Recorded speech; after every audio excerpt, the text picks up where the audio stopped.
going to talk a little bit about the long game in networking, because you're told all the time, networking and social media as well, and a load of the advice that I've listened to by people like Gary Vaynerchuk, that you should always play the long game, that you should be looking for, not for sales now, but for where the relationships might go in future and might happen. And there's two things I want to say about that. Firstly, I agree, it makes a load of sense, but also I know for a load of you, if you're new in business, if you're just starting something up and you've got no funding, then actually you need to get the cash flow in, just like I did. So making long-term sales is great, but paying the mortgage this month is equally as important, if not more important, obviously more important.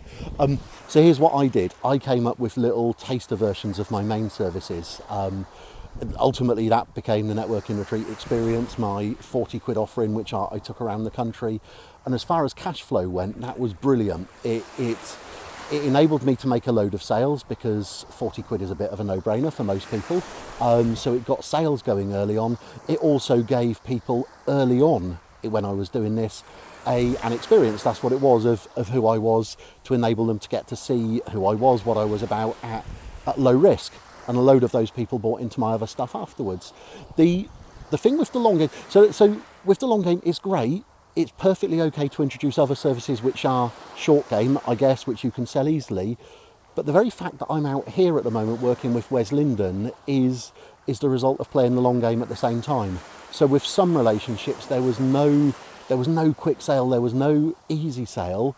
With Wes, we just spent 2 years getting to know each other, making friends for the sake of making friends.